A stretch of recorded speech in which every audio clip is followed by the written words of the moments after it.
The ongoing transformation in Syria has captivated the world as its future leadership remains uncertain. The fall of Bashar al-Assad's regime has created a power vacuum, sparking competition among internal factions and foreign powers. With the United States, Turkey, Israel, Iran, and Russia playing pivotal roles, Syria's fate will be determined by a complex interplay of domestic dynamics and international strategies. Following years of devastating conflict, Syria's fragmented society struggles to find a unifying force. Various groups, such as Hayat Tahrir al-Sham (HTS), have emerged as major players. HTS, led by Ahmed al-Sharaa, controls significant parts of northwestern Syria. Though it has evolved from its extremist roots to adopt a more pragmatic political stance, skepticism abounds regarding its intentions and capacity to govern inclusively.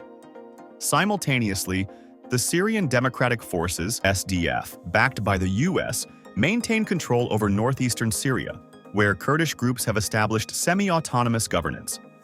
The SDF faces challenges from Turkish forces and local Arab populations, complicating its bid for a sustainable political role. The broader challenge lies in unifying these factions under a single national vision. Calls for a new constitution and inclusive governance have gained traction, but years of mistrust and violence hinder the likelihood of reconciliation. The United States has long had a fraught relationship with Syria, prioritizing counterterrorism and regional stability. The removal of Assad marks both a victory and a challenge for Washington. On the one hand, it weakens the Iran-Syria-Hezbollah axis that the US has long opposed. On the other, the emergence of HTS as a dominant force raises concerns about empowering a group with extremist origins. US forces remain deployed in Syria, primarily in support of the SDF. This relationship complicates US-Turkey relations, as Ankara views the SDF as a terrorist organization linked to the PKK. Meanwhile, Washington faces the dilemma of how to balance its fight against ISIS with its broader geopolitical objectives, such as countering Russian and Iranian influence. For Turkey, Syria represents both an opportunity and a threat. Ankara's primary concern is the Kurdish presence along its southern border. Viewing the SDF as a direct extension of the PKK, Turkey has conducted several military operations in northern Syria to establish buffer zones and prevent the creation of a Kurdish state. Turkey also holds significant sway over HTS, leveraging its influence to maintain stability in Idlib province and push for a political resolution favorable to its interests. However, Turkey's actions have strained relations with both the US and Russia, leaving Ankara in a precarious position. President Erdogan's domestic agenda further complicates Turkey's involvement in Syria. With millions of Syrian refugees in Turkey, Ankara is eager to establish safe zones to facilitate their return, a move driven as much by humanitarian concerns as by political necessity. Israel's concerns in Syria revolve around Iranian influence and Hezbollah's military activities. The Syrian civil war enabled Iran to entrench itself militarily in Syria, providing logistical support to Hezbollah and expanding its regional reach. With Assad gone, Israel sees an opportunity to weaken the Iran-Syria-Hezbollah triangle. However, the rise of HTS and other Islamist groups presents new security risks. Israel has maintained a policy of targeted airstrikes against Iranian and Hezbollah positions in Syria, signaling its commitment to preventing Tehran from solidifying its foothold. At the same time, Israel remains wary of Syria's broader instability spilling over into its borders. While it has refrained from direct involvement in the conflict, Israel is closely monitoring developments and coordinating with allies like the US to safeguard its interests. This is a historic day for the Middle East. The collapse of the Assad regime, the tyranny in Damascus, offers great opportunity, but also is fraught with significant dangers. This collapse is a direct result of our forceful action against Hezbollah and Iran, Assad's main supporters. It set off a chain reaction of all those who want to free themselves from this tyranny and its oppression. For Iran, Syria has been a cornerstone of its regional strategy, providing a crucial link to Hezbollah in Lebanon and a front line against Israel.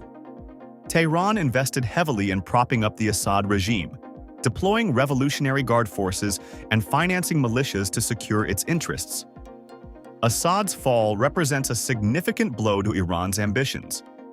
Without a reliable ally in Damascus, Iran faces greater challenges in maintaining its influence in the Levant. Nevertheless, Tehran is unlikely to abandon Syria entirely.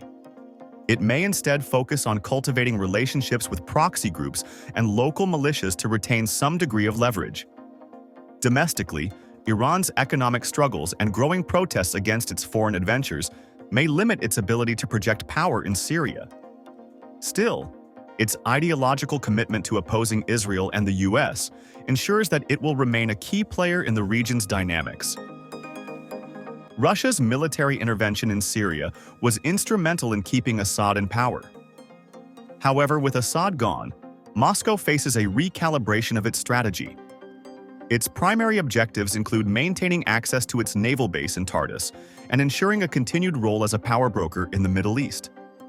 Russia has engaged in dialogue with various factions, including HTS, to secure its interests. However, its resources are stretched thin due to the ongoing war in Ukraine, limiting its ability to project power effectively in Syria. Moreover, Moscow's rivalry with Turkey and the US adds another layer of complexity to its involvement. Despite these challenges, Russia remains committed to preserving its influence in Syria.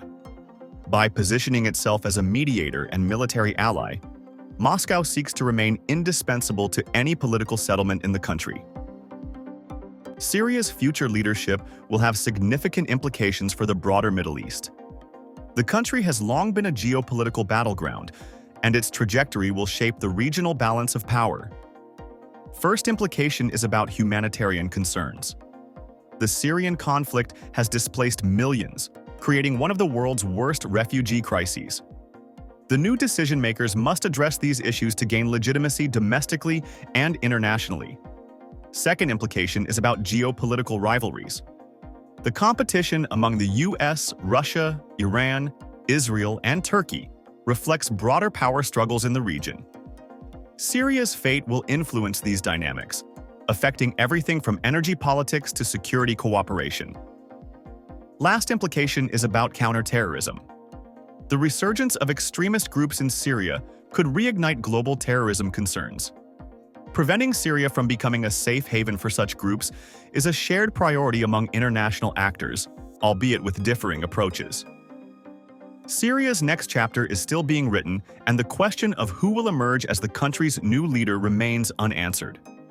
Domestically, HTS under Ahmed al-Sharaa holds significant power, but its ability to govern inclusively and gain international recognition is uncertain.